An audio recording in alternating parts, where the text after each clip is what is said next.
Hola, buenos días desde La Habana, soy Joanny Sánchez y estoy aquí en este viernes 31 de mayo de 2019, el último día del mes. Este sí es el último día del mes, no como dije ayer en que había olvidado que nos quedaba una jornada de mayo. Y así estaré abriendo de par en par la ventana 14 para asomarme junto a ustedes a los temas y las noticias más importantes del día en Cuba. Hoy comenzaré con Venezuela. Juan Guaidó opina que la red de inteligencia de esta isla en su país ha mermado. Por otro lado, han huido 62 migrantes de la estación de Ciudad Juárez tras un incendio provocado por cubanos. Mientras tanto, un activista se ha tenido que ver ante el dilema del salir del país o ir a la cárcel. Ya veremos lo que cuenta Daniel Llorente a 14:30 sobre la decisión que tomó. Y por último, una noticia quizás esperanzadora.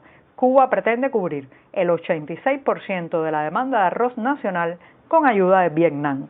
Pues bien, presentados los temas, voy a pasar a revolver, como siempre, de lunes a viernes, el cafecito informativo. Hoy es el último día de la semana que comparto junto a ustedes este café recién colado, breve, caliente todavía, un poco amargo como ya saben que me gusta a mí, pero siempre necesario.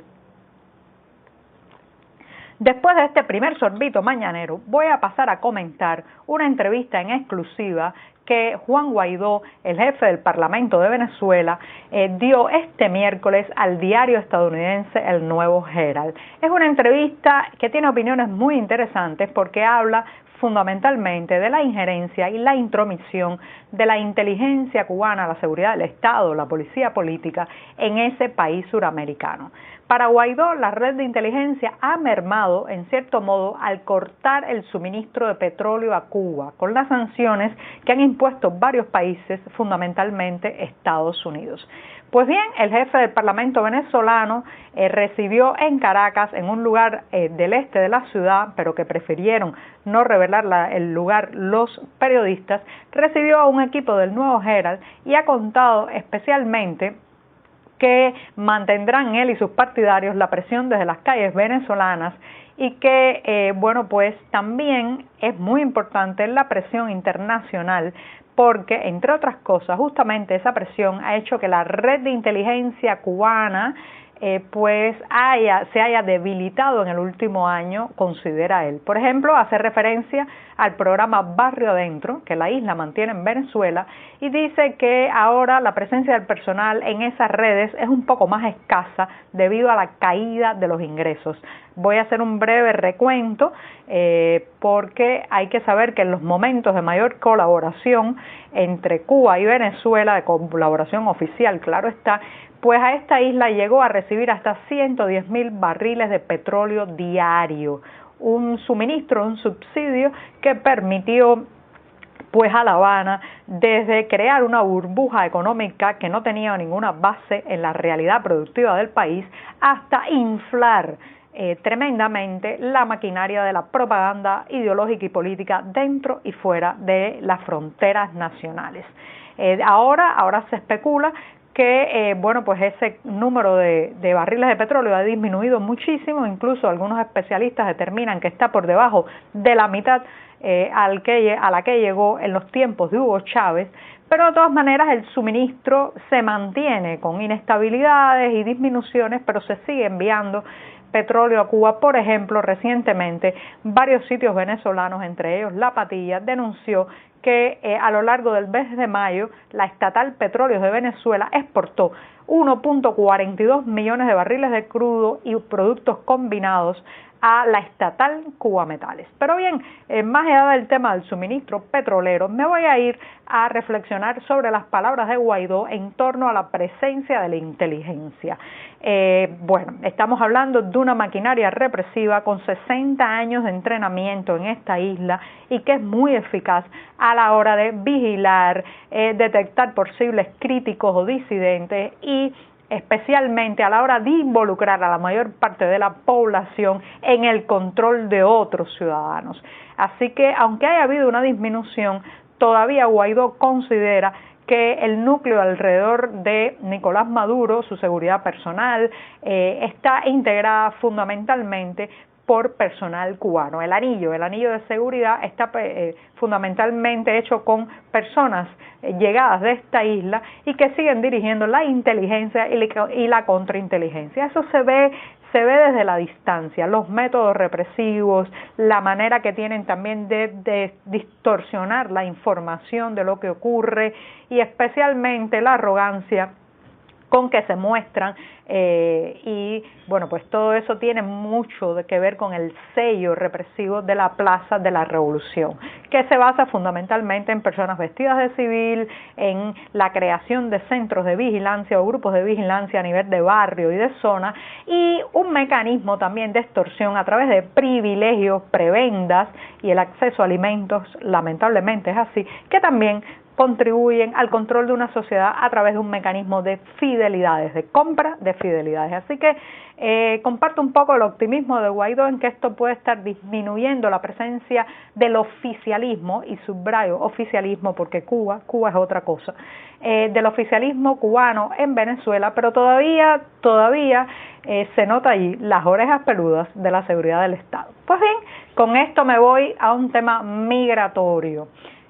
Ya es como un constante goteo de este tipo de noticias y esta vez ha sido porque al menos 62 migrantes huyeron en la estación migratoria de Ciudad Juárez, según reporta la agencia española EFE, muy cercano a la frontera con Estados Unidos, tras un incendio que fue provocado justamente por compatriotas nuestros. O sea, un grupo de cubanos que estaba ingresado en la estación comenzó hacia la medianoche de este jueves a quemar colchones, sillas, puertas, y esto produjo la salida no autorizada, según relata el Instituto Nacional de Migración de México, la salida no autorizada de 62 personas, cuyo origen no ha podido precisarse, pero se puede especular que entre ellos muchos son cubanos. Este hecho está dejando en evidencia también la tensa situación migratoria que se está generando con quienes están saliendo de esta isla. El camino cada vez se hace más tortuoso, más difícil, más lleno de peligros y también los migrantes cubanos están haciendo acciones más desesperadas. Esto es muy preocupante y también es muy preocupante que las autoridades de la isla no se pronuncien, no contribuyan a aliviar estas dificultades y mantengan más bien oídos tapados, oídos cerrados a cuando los ciudadanos de esta isla estamos en riesgo, en problema o en peligro en otras latitudes. Pues bien, hablando de otras latitudes y mientras me tomo otro sorbito de café mañanero, me voy a ir con el caso de un activista. Se trata de Daniel Llorente. Daniel Llorente es alguien que se dio a conocer a la opinión pública el 1 de mayo de 2017, mientras en la Plaza de la Revolución ocurría un desfile por el Día de los Trabajadores. En ese momento Daniel Llorente salió desde un lateral de la plaza corriendo y en sus manos llevaba la bandera de Estados Unidos. De ahí que sea conocido como el hombre de la bandera. Esta acción en un hombre que ha sido siempre favorable al deshielo diplomático entre Washington y La Habana y un gran admirador de la cultura estadounidense, le costó a Llorente 1 año de internamiento en el Hospital Psiquiátrico de La Habana y nunca fue procesado jurídicamente, nunca llegó ante un tribunal, pero el castigo fue bastante duro al tenerse que ver en un hospital psiquiátrico encerrado allí sin la posibilidad de salir ni visitar a sus familiares. Entonces, este hombre, después que salió, 1 año y un poco después de haber sido arrestado, que salió del centro hospitalario, ha tenido varios encontronazos, presiones y finalmente el pasado 16 de mayo, recibió en su casa una visita de oficiales de la seguridad del Estado, fue el 15 de mayo, que le insistieron en que iban a facilitar todas sus posibilidades de salir o emigrar del país, pero que si se quedaba tenía muchas posibilidades de ir a la cárcel. Así que al otro día, 16 de mayo, lo fueron a buscar en su casa en un auto, lo llevaron al aeropuerto y abordó un avión hacia Guyana. No fue metido a la fuerza en el avión, esto hay que decirlo y puntualizarlo, porque como saben, eso es prácticamente imposible actualmente, en el sentido de que las aerolíneas, cuando no son aerolíneas estatales cubanas, pues tienen protocolos de seguridad muy firmes para pasajeros que se resisten a abordar un avión. Sin embargo, Daniel Llorente decidió tomar pues este dilema, el más difícil de su vida, dice a 14:30, y aunque recuerda que no fue obligado a montar el avión, sí se vio forzado a emigrar debido a las presiones y a las amenazas. Ahora está en Guyana, aspira a viajar a Estados Unidos y está haciendo gestiones en la embajada de ese país. Así que vamos a ver en qué queda, pero lo cierto es que esta práctica de forzar al exilio ha sido una maniobra represiva muy frecuente en las últimas décadas en Cuba para sacar fuera de las fronteras nacionales a los incómodos, a los críticos y a los que hacen un activismo más intenso, más a pie de calle. Pues bien, hablando de calles, me voy a un tema que no tiene que ver con la calle, pero sí con los platos. Y es que Cuba pretende cubrir el 86% de la demanda de arroz con ayuda de Vietnam.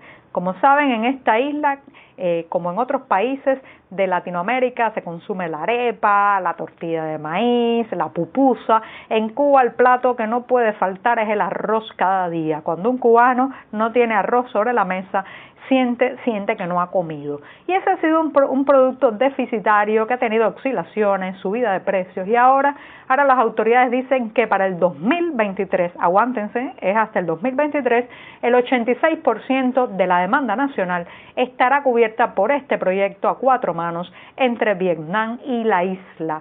Se prevé un aumento de la superficie de cultivo de 200.000 hectáreas, así que hay esperanza de que el arroz se estabilizará.